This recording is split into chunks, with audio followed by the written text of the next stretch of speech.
मिरज शासकीय आणि वैद्यकीय महाविद्यालय आणि रुग्णालयात मॉड्यूलर आयसीयू आणि ऑपरेशन थिएटरचं लोकार्पण राज्याचे वैद्यकीय शिक्षण मंत्री नामदार हसन मुश्रीफ यांच्या हस्ते करण्यात आले। यावेळी माजी मंत्री आमदार सुरेशभाऊ खाडे, खासदार विशाल पाटील, आमदार इद्रिस नायकवडी हे उपस्थित होते।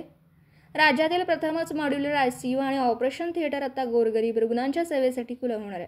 तब्बल 25 कोटी खर्चून 40 बेडचं अद्ययावत आयसीयू तर 21 कोटी रुपये खर्चून अद्ययावत ऑपरेशन थिएटरचा लोकार्पण आज घेण्यात आला। पूर्णपणे पंचतारांकित असलेल्या खासगी हॉस्पिटलप्रमाणे या रुग्णालयात गोरगरीब रुग्णांना उपचार प्रदान केले जाणार आहेत। मिरज ही आरोग्य पंढरी म्हणून ओळखली जाते, तर पूर्वी खास हृदयरोगावर उपचार घेण्यासाठी मिरज जिल्हा, परजिल्हा तसेच बाहेरच्या राज्यातून किंवा किंबहुना परदेशातून रुग्ण उपचारासाठी येत होते। तर आता मिरज सिव्हिल रुग्णालयात लवकरच कॅथलॅब मंजुरीसाठी प्रयत्न करणार असल्याचं मंत्री हसन मुश्रीफ यांनी माहिती दिली आहे। सुपर स्पेशालिटी हॉस्पिटलसुद्धा मंजुरीसाठी केंद्र सरकारकडे असून त्याचा प्रश्न लवकर सोडवू असं आश्वासन वैद्यकीय शिक्षण मंत्री हसन मुश्रीफ यांनी दिलं। यावेळी खासदार विशाल पाटील यांनी सुद्धा संसदेत याबाबत बोललं असल्याचं सांगत त्याचा पाठपुरावा करू असं आश्वासन दिलं।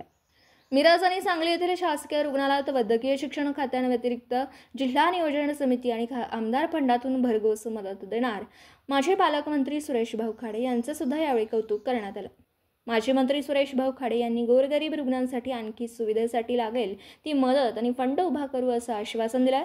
यावेळी खासदार विशाल पाटील यांच्याकडून सांगली आणि मिरजेतील रुग्णालयांसाठी 10 व्हेंटिलेटर उपलब्ध करून दिल्याबद्दल तसेच वैद्यकीय शिक्षण मंत्री हसन मुश्रीफ, माजी मंत्री सुरेशभाऊ खाडे, खासदार विशाल पाटील आणि आमदार इद्रिस नायकवडी यांचे अधिष्ठाता डॉक्टर प्रकाश गुरव व उपवैद्यकीय अधीक्षक डॉक्टर रुपेश शिंदे यांनी आभार मानले। यावेळी वैद्यकीय अधीक्षक डॉक्टर प्रियंका राठी, माजी नगरसेवक जमील बागवान, गजेंद्र कल्लोळी, राजेंद्र थोरात, अतहर नायकवडी यांच्यासह वैद्यकीय विद्यार्थी, स्टाफ, डॉक्टर्स हे उपस्थित होते। सगळ्यांनाच आम्ही एसओपी दिलेली आहे ना, त्यासाठी वेगळे बेड तुम्ही तयार करा।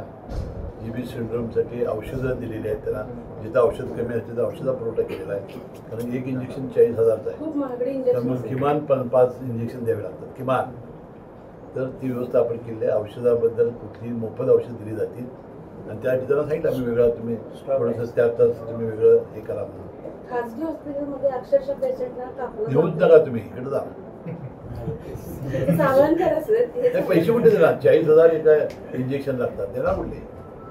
साहेब सांगलेलं कायच मंत्री होतं की जो टाईप प्लॅन होता त्यामध्ये अनेक ठिकाणी त्यांच्या नातेवाईकाची राहण्याची व्यवस्था नव्हती। आता ती व्यवस्था आपल्याला करावी लागेल, कारण त्याची नातेवाईक रात्रभर राहतात, त्यांची दुरवस्था होते, जिन्यावर झोपतात, त्यासाठी आपण मिरजेला आपण करण्याचा प्रयत्न सर, कोरोना काळात विरोध केला, परंतु सांगली जिल्ह्यातले शेतकरी आता पुन्हा पहिल्यांदा रक्तानं पचलेले आहेत। आता फाशी लावून घेऊन असं शेतकऱ्यांचं म्हणणं आहे। शेतकऱ्यांचा शक्तीपीठासाठी विरोध आहे, यावर तुम्ही काय बोलता? कोल्हापूर जिल्ह्यामध्ये विरोध होता, आपण त्यामुळे तो आम्ही जे भूमी संपादन आहे ते रद्द केलेलं आहे।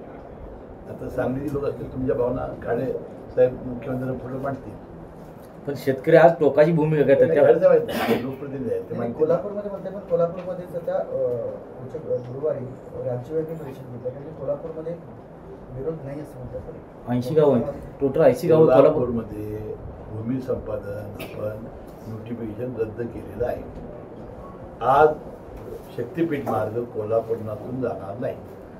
आता नवीन काय अलाइनमेंट करणार आहेत काय ते काय आमच्यासमोर आलेलं नाही, ते हे बघा। सांगलीला आता रोड होणार आहे, कोल्हापूर हायवेला लागला, हायवेचं जायचं संकेश्वर मार्गे गोव्याला जायची चिंता आपल्याला का? तो येणार आहे सांगलवाडीपर्यंत, इकडे येणार आहे, इकडून तो रस्ता कोल्हापूरला बघा। आता जो रस्ता आला आहे सोलापूरवरून, तो थेट आता नवीन आता तुमचं कोल्हापूरपर्यंत जाणार आहे। कोल्हापूरला हायवेला जोडणार, तो हायवेला जोडायचं, तर त्या बाजूला वळायचं, आपलं गोव्याला जायचंय ना। देवांसाठी केलं, गोव्याला जायचं।